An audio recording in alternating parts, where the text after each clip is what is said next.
We're dying to know who the tall Saxonian is. I think he's, could you raise your hand? That's the tall Saxonian here. There may be more than one, but at least that was one. If I could ask Alan and Gesche to come up, we're going to go ahead and get started. That was beautiful. Thank you. I didn't think I would meet your... You can sit here by me. Cool. I didn't think I'd meet so many of your family members. I have an Otto in my family too, who is 11. Is he a butcher as well? Well, my husband's father was a butcher, and they were born in New York City. And Fritz, Otto, they all had very German names. Bruno. We didn't know we'd live in Germany, so it's quite interesting. If you walk through a cemetery in Germany, there are a lot of dead Ottos. I'll just tell you that much. I'm sure your beloved grandfather is he buried here? He's buried in Kamenz, which is very close by. Wow. Very nearby. Very nearby. So I want to get to our other speakers tonight. We've worked hard to prepare, so we're gonna deliver and make this very spicy. So first, Gesche Wegner, you're the CEO of your company. Tell us a little bit about you and your company, and then, like we heard from Gunther, what's something about your background that really drives you? Okay, well, thanks, Lisa. Good evening, everyone. So I'm with PackWise, and we operate in the field of industrial IoT, enabling chemical companies to digitize their supply chains. One personal thing, maybe that's not in my bio, or not in my official CV, and that really shapes who I am today, is 4.5 years ago I had twins. And one thing I learned from, taking care of 2 babies at the same time is that actually you do grow along with your task. And, knowing that every single day, knowing that I will indeed grow with my task gives me a continuous boost of confidence. I think that's something you need being a founder. Oh, fantastic. What are their names? Do you mind? They're called Fritzi and Ottilie. Oh, Fritzi and Ottilie. See, Fritz and Otto, here we go. Becoming popular again. Very, very popular. Ellen, how about you? I met your 2 daughters on the phone today. They're in their 20s. That's a whole nother spectrum. Tell us a little bit about your funds. You're an investor and a startup coach, Dutch, and a little bit about what you do and something about your background. Okay. Yeah, originally I have a technical background, an MBA as well. I'm 25 years in the technology scene, currently partner at Cottonwood Technology Fund. And we like to invest in the very early stage high-tech companies. So most of our investments, the companies have no revenue, no single customer. So you always say, okay, 2 people, 2 PhDs, a pitch deck and a patent. That's where we like to start. And typically we can invest 1 to 2 million in the first round. And we screen and scout technologies in the southwest of the US and in Northern Europe. You have a colleague here in the audience as well. Yeah, Marie Weiler is over here. Marie. Do you have a colleague here, Gesche? I have don't. a colleague here? No. Gunther, you have our Saxonian friend. Robert. Oh, there we go, Robert. So we got your team with you. So now we want to hear a little bit about you. So I'll just ask you to raise your hand. How many people here are investors? Okay. Startups. It was about 50-50, or a little bit more startups, and it was close. How many people here are from academia? He's proud. Look at him. He's put his hand up very quickly. Government, we know we have at least 1, 2, 3, 4. They're a little more shy about that. Anyone from media? Any other sectors? No, okay, we got them covered. Now I want to get a sense of countries. So this is my 2nd event I've been here, and it's as we heard from Alex, it's become more and more international. But here we are in the time of COVID, so it's not as international as it will be online in the next coming days. So feel free to join and engage there. How many people here live in Germany? Not your country of origin, but where you live now? Germany? The Netherlands? Oh. A few? They're proud. They're really proud, those Dutch. Plus, they're tall, so you usually notice them. How about Austria? A few? Poland? One proud Polish guy at his own table. That's good. Did I miss any other country? Country of origin? Where are you from?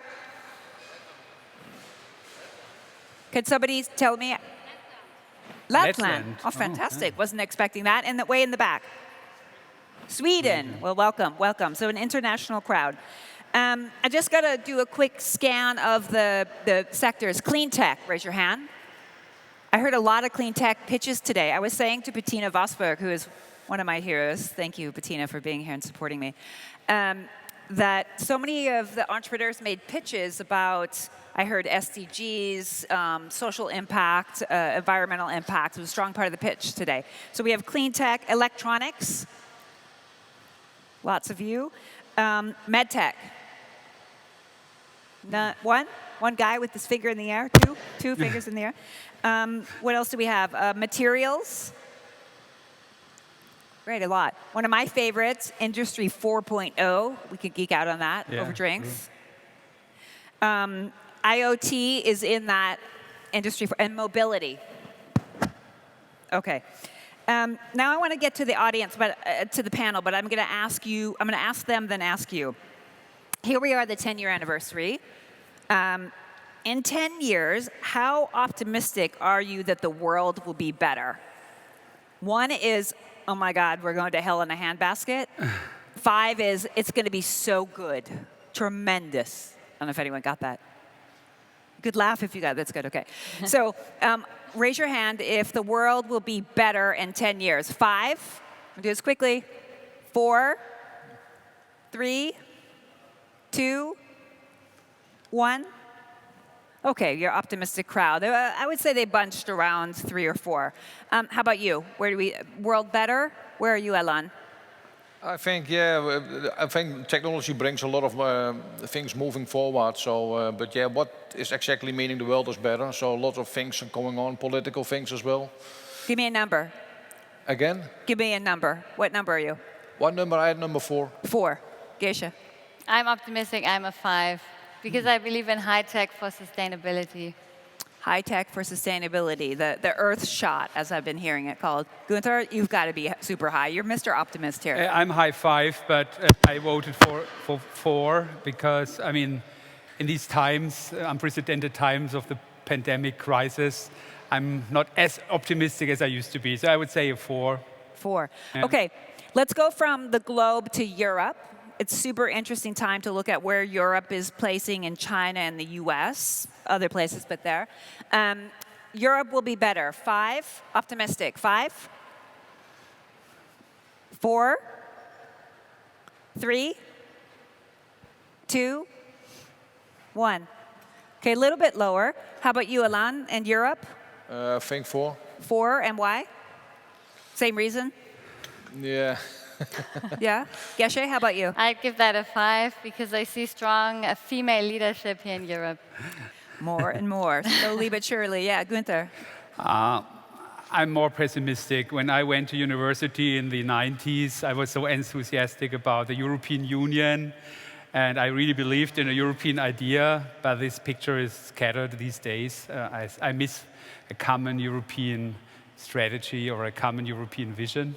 So I'm more like a 2 to 3, I would say, right in the middle. Who wins in the next 10 years, however you want to define that, China, the US, or Europe?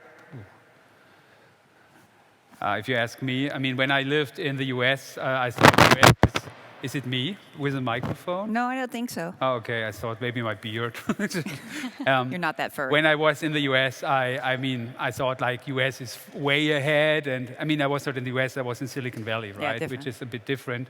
And Europe or Germany is so far behind. Interestingly, being back here, my view changes a bit. So I think we have a fair chance to find our own way. I wouldn't call it a European way. I'm more like a German way, maybe, to bundle things up. So yeah, it's not easy. Yeah. Not easy. How about you, Geshe? Who wins? Will there be a European way forward, or does China or US dominate? No, I think there will be a European way. Looking at all the startups that are here today. There will be. Positive. Alan, how about you? I think you study China. I know you look at China a lot for what they're doing. It informs you. Yeah, I have a lot of contacts with China, and they want to be the number 1 in technology. So I think Europe has the best technologies, and even probably better than the US. But the US makes it big with marketing and money. And China wants to beat US as well, also with putting in big money, but they don't have access to the technology. So and China want to be now friends with Europe and enter the markets over here. So they're already coming here and want to do it more smoothly and friendly. But if it doesn't work out in 5 years from now, they will probably get aggressive to the market and buy everything they can already in the early stage. So I'm a little bit afraid for China as well. So. Afraid for China. I did a launch yesterday. I was part of a launch of the Digital Center for Governance at the Heritage School with Margaret Vester. She's the European Commissioner on this. And she laid out a very optimistic, fast but hard approach to a European way forward on technology. And so it's plausible very much that can happen.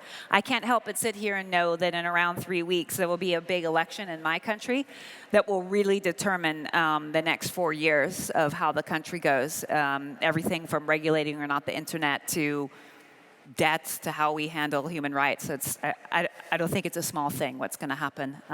Okay, I want to hear a little bit about you each about a mega trend. So 10 years from now, what mega trends will be on the minds of investors, academics, governments that we should be thinking about now? COVID was talked about, a version of it. We've been talking about viruses for a long time. Will it be viruses, war, Martians? Gunther? Yeah, it makes me think a bit. I think we have to get used to viruses and things like that. We have to establish an infrastructure to cope with situations like this. But as a mega trend, and that's bioproduction, for example, which is a mega trend we're also into because a lot of temperature control in bioreactions. But thinking about that a bit, I believe it's AI. Maybe that's not the most popular answer. But we're very early applying AI. There's a lot of AI which there's no AI in, right? But I do believe in 10 years, and that's a long time, right? 10 years. I think AI will influence our daily life to a very high extent. Net negative, net positive? I'm very positive about AI. I think it can help me. Maybe there's like a personal robot taking care of me when I'm older, right? Playing my favorite music, cooking me some food. I'm very positive about AI because it's a chance to individualize, to learn, right? It's a way to learn. I think there's a lot of power in data, which we are in Europe, unfortunately, are not really able to foster. You were talking about Japan. If you really want to have that robot, they already are doing that in Japan, taking care of older people. And people's loneliness is going way down, even though they know it's a robot. So it's really interesting to take a look at. Gesche, what's a mega trend, either facing your industry or do you see on the stage in 10 years? Yeah, I also think data science, including AI, is going to be a huge trend. There's just going to be so much more data out there. Look at the medical field, for example. The quality of the data that we're going to get is going to be so much better. We see it in our case. We have a very limited set of data that our device generates, and we ourselves and our customers are so surprised and amazed by the amount of insights that are being generated. So data, AI, Alan, what's the big mega trend? I think now there is still a lack of capital in the high-tech startup scene. And the fintech startups, they disrupt the whole financial industry as well. So I think in 10 years from now, there will be kind of new instruments for high-tech startups to get easy access to money, especially for later stage rounds, that even private people can easily put money divided over 100 or 200 startups, for example.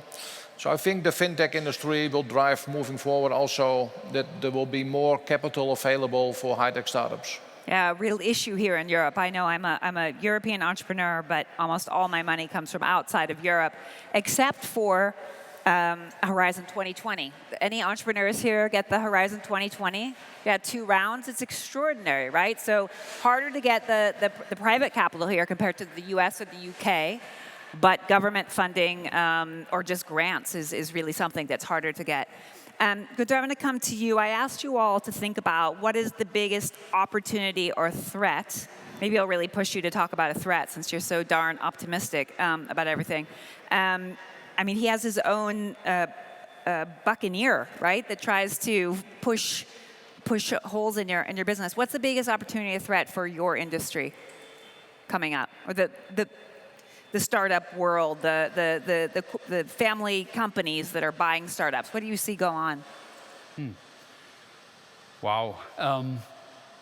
I mean, I think having had so much turbulences worldwide, right, on a political basis, also this pandemic, there we have a good chance to find our own way, right, to get through that. And I mean, I lived in Silicon Valley for a year, and the people usually ask me, what is it about, right? Will there be a new Silicon Valley? What can we learn something from Silicon Valley? And I say usually, no, there's no new Silicon Valley. Right? That's the cheapest newspaper headline you can get, the new Silicon Valley. It's unique, but there's a mindset of Silicon Valley we can learn from, I believe. And I'm personally interested to bring that knowledge to Germany and kind of take the best of two worlds, right? Because we have so much momentum here in Germany we can build on, and you start to value that, right? Healthcare, for example, pretty stable political system, not so innovative, so right? I think we had like 10 really good years in Germany, so we have to wake up. But there's a chance of kind of taking the best of various worlds. I mean, even that conference is in English, right? Yes, it's a little bit limited, but usually there are people here from all over the world, which create a lot of momentum here in Germany. And I think that's the opportunity is for Germany to play to be like a role model globally, how to foster innovation, how to create platforms for the future. You and I were talking about how we're both tired of everyone saying, oh, why don't we have another Silicon Valley in Germany? And I really believe that Germany has a really bright, shining way to share with the rest of us. Gesche, what are the biggest trends and opportunities, threats you see coming forward for the startup scene? Yeah, so I was giving out 5, so I have to be consistent here, talk about opportunities. What we see in our area of digital supply chain management is that actually, despite all the negatives, COVID-19 and the pandemic is creating some opportunities because we see that companies are actively seeking solutions for remote management. And, you know, that's something we can go into with our product, and the physical presence just isn't working as it used to be. So that makes many people change about processes and go into the digital way. With both of your answers, there's so much intangible in it. I mean, Gunther, you're talking about volatility, and what you're really talking about is a flexible, adaptable mind, right? You're talking about seeing opportunity and threat. Do you think you could teach that to people, that desire for agility, that loving, a real challenge and turning it into something? Can you teach that, or is that just, are you bored with it?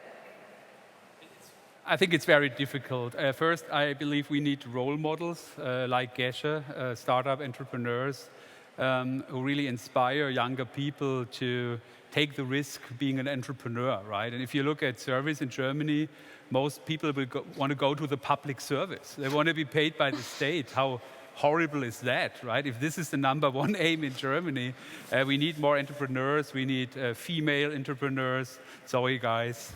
Everybody except you, of course. We need female entrepreneurs. We need diversity, right? So what I want to do, for example, personally, I want to create a kind of a makerspace for students in my local territory, not just to teach them technological skills. The working title is Dream Factory, right? Cool. Because I want to teach them to have a dream first. And then to look if there are more people to share the dream, like a little bit like a startup way, and then to learn skills to really build that, like MVP kind of stuff. So I think it's difficult because we are in a very healthy economic situations. Things change now with the automotive industry, with the turbulences in automotive industry. And I think there is a strong need to really find a new way how to cope with that innovation and have entrepreneurs being the rock stars in German industry. I have to. I co-founded a company that works with 100,000. We have 100,000 members, public servants around the world, 170 countries, and you guys are really cool. So there's definitely cool people, lots of them in government. What I found really interesting, the last study I saw in Germany, it wasn't just that people wanted the public sector; they wanted to be police officers, which is a really, or teachers, but police officers were number one. Geshe, I'm going to come back to you after I ask Alan what are the biggest threats or opportunities to the investment space? You talked about it being disrupted perhaps by smaller ways of getting money in. So you might not be titans anymore, the keys to the kingdom, the VCs. But what are those threats and opportunities besides that? Yeah, there are a lot of opportunities, but I see currently, especially in the semiconductor chip areas, a lot of things to do. For example, the medical devices in hospitals, the chips are 25 to 30 years old. They've never been changed, never been increased. So we can much more and increase only the healthcare system only for example, with the chips. The same with cars. In a few years, they have much more better chips inside, AI chips, for example, also here on the States, sensoring. So lots of things will disrupt current products because we can we can add better chips on site, better input, output things. Geshe, we talked about mindset with Gunther. Can you teach that entrepreneurial mindset? Is that teachable, or you just have to identify them and pluck them out? I think it's teachable. I think one thing you can do, which is important, get young kids out of their comfort zone.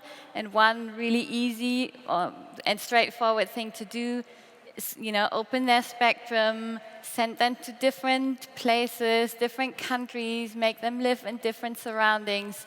And I think that will make them open up and be so much more open for different, life models, and make them more flexible, agile, more open to see things. Yeah, we have a house we converted an old barn in Öcaland. If anyone's been to Öcaland, it's absolutely gorgeous. These kids are not traveling. They're not going to travel. They travel from one pig to the other side, and it's an amazing life. I love it. But one exciting thing going on now with COVID is you're seeing that education online is taking kids places that it's never before. So it seems like a really good opportunity to do reform and education.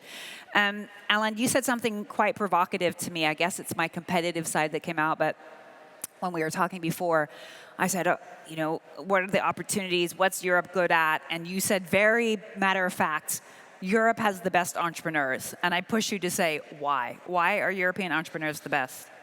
I think the US entrepreneurs, they have only a look inside, so they just focus on the US markets. The Chinese are fighting with the US or vice versa, so Europe is more in the middle. And I think in our DNA, the most European countries, they discovered all over the world already. We speak our languages as well. We have more an open mindset. I think we understand different cultures. So that makes European entrepreneurs have an advantage to the other ones as well. So, and if we especially combine the strengths, so for example, discipline from Germany, the marketing power from people like from the Netherlands or whatever, we can create great European companies, I think. So, yeah. You heard it here. Europeans are the best entrepreneurs. Geshe, you were saying that one thing that's been very helpful for the ecosystem as a startup is there's lots of recognition for being an entrepreneur. Gunther just did it to you. What could the ecosystem do to support or hurt entrepreneurs going forward? And maybe just because it's the elephant in the room, if you can give any insight on the gender aspect of that. We all know there's a lot of work to do there. Yeah, so I see actually three things that investors can do to improve the system. First of all, not to show herd behavior of any kind. Make sure not to focus on one special trend all at the same time, but keep a broader focus in order to not miss out on opportunities and in order for the world to not miss out on opportunities, because I think there's a lot of responsibility there. The second thing that I would like to see is investors talking about their failed investments, talk about the hows, the whens, and whys to educate us. And then the third thing that I see that investors can do, they can use their network to encourage different disciplines working together. So for example, looking at psychology, I think so many psychological aspects can be integrated into tech solutions, but also the other way around. You could use technology, sociology, humanities, to come up with solutions that can then be enabled by tech. Well, you put the challenge out. I didn't prepare you guys for this, but for entrepreneurs to talk about failures. Gunther, Alain, do you want to talk about bad investments you've made and what you learned? I learned the first bad investment really hurts.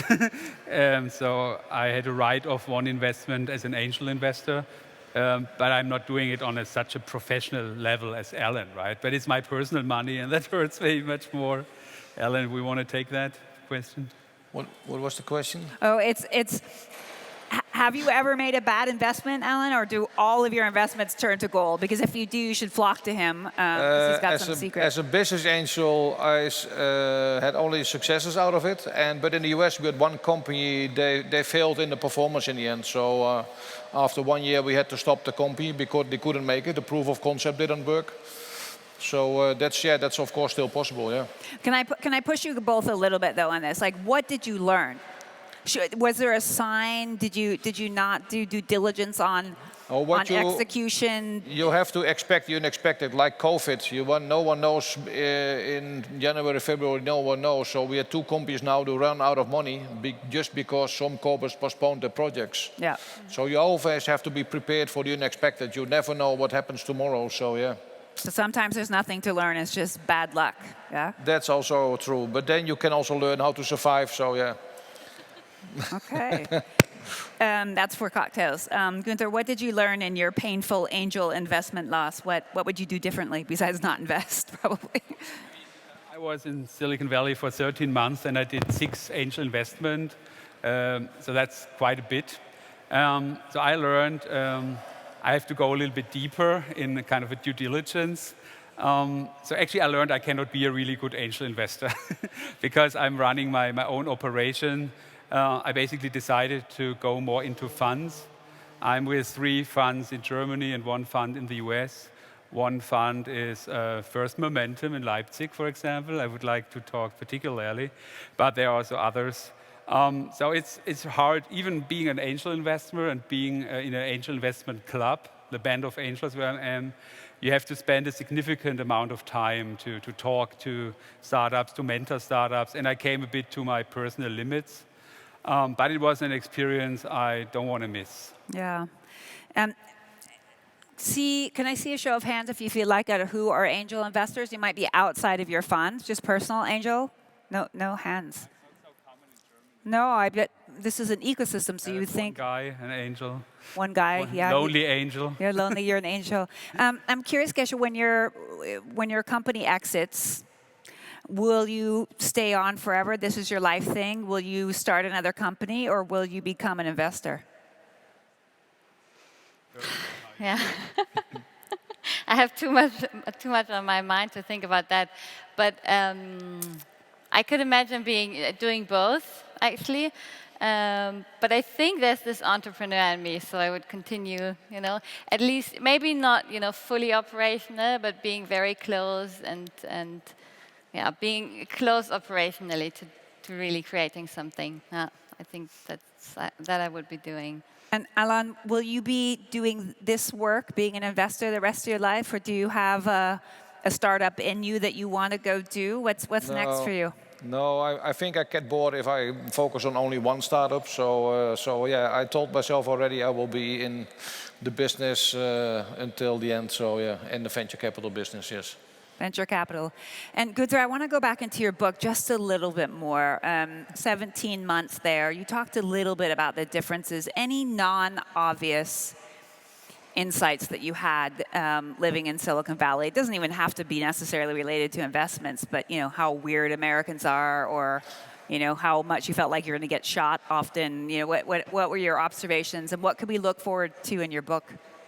First, I want to correct myself. It's a smart infrastructure in Leipzig. First Momentum is in Leipzig. I mixed it up. Sorry. What is non-obvious? I mean, in terms of history, when I studied a bit the history of Silicon Valley, I was quite amazed how important the military is, because it's not so known in Germany, right? The military is not a great supporter for innovation. And luckily, we are not so much involved in wars the last 50 years. The US has a totally different role in the world, right? So this is why the military or some agencies, like the DARPA agency, they spend quite a bit on innovation. I found that quite interesting, and I found that was not so obvious, right? I mean, about Americans in Silicon Valley, that's pretty interesting. It's very rare that you find an American. It's very rare that you find somebody who is born there. I'm a member of the Rotary Club in Mountain View. This is where all the people were who were born and raised in Silicon Valley, right? But if you go to the startup world, about 50% of the startups are created by immigrants, right? That's very interesting. So maybe that was one insight, how important immigration is for innovation. On the same thing, how much we can learn in Germany to manage immigration, right? To attract the best talents. And that was particularly true for Silicon Valley at that time. Now it's different, right? Because they get no visas, and I haven't been there since February. But like the influx of talented people, I think, that's a very strong key finding.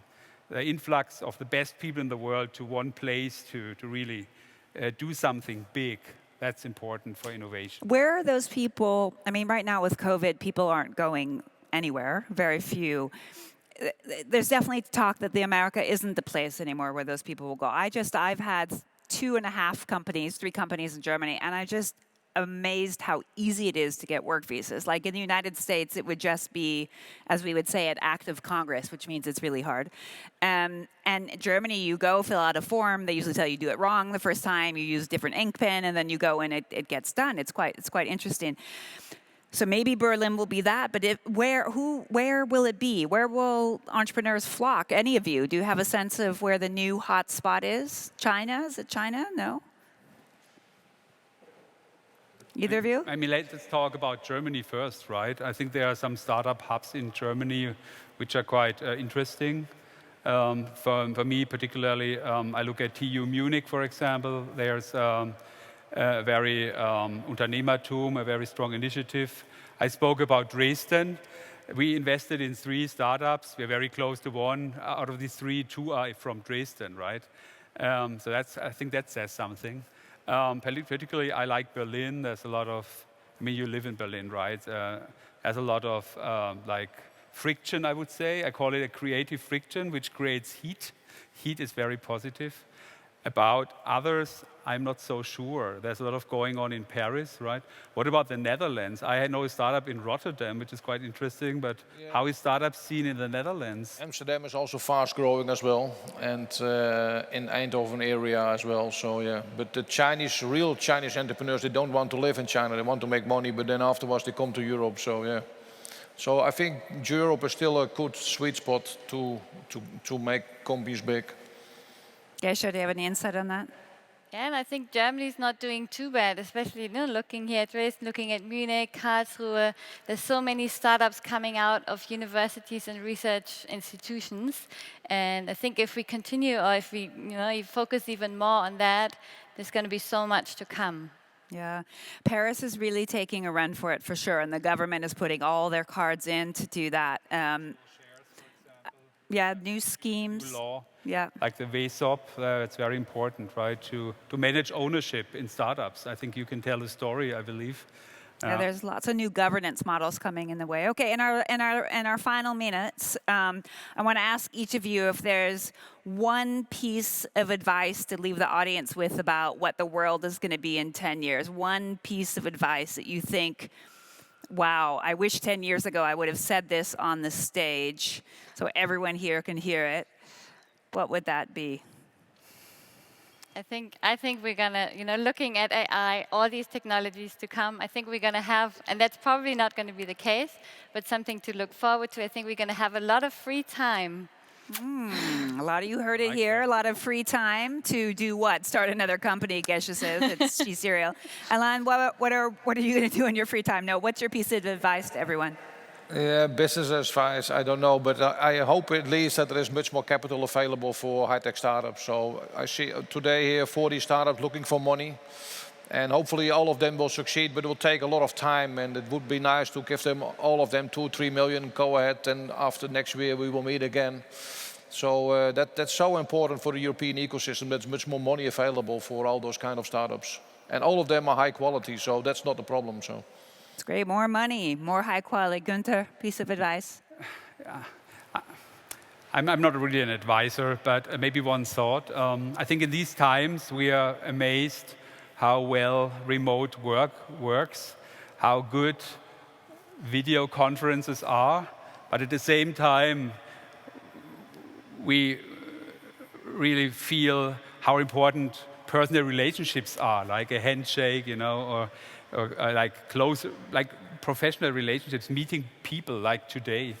And this is like a little bit ambidextrous, I would say, to feel both at the same time, or ambiguous, maybe that's the right word. But my advice would be to balance both things, right? Not do everything the same like you did before, doing some things remotely, having more video conferences, but also create events like today to meet each other in person and to have a glass of wine or whatever, to be in a nice environment, actually. And to manage your life differently in the future will be a big challenge, I believe. Maybe that's a great icebreaker over wine is how has your life changed on the time of COVID? Yeah, I would say my piece of advice or thought, Gunther, I think it's nice to put it that way, is I'm normally on a plane once a week to Dubai or DC or Amsterdam, sort of looking for something. And you can tell yourself it's another investor or that one opportunity or that big deal, and it is true. But my business has flown since the time of COVID. We've done even better. I haven't gotten on an airplane, and my satisfaction doesn't come from that. It comes from sitting in myself under trees. And I think what I appreciate about all of you is you have this infectious desire to love the journey and not the end point. And that's what I look for in working with people who love the hard journey and are satisfied with every day. It's not just about the exit or the big victory or the new book. It's enjoying the journey. And I think you showed everyone today how much you enjoyed the journey. So I'm going to ask you all in this last poll question, if you're more optimistic after this panel. It's a little bit of a setup question, I know. The audience. Okay. If you're more optimistic after hearing these guys, raise your hand. More optimistic? Anyone more pessimistic? No. Well, great. With that, I would like to invite you all to have a glass of wine and maybe ask that question. How has life been for you in the time of COVID, and what will you not go back to do again? Thank you very much. Happy 10th anniversary. Yeah. Thank you.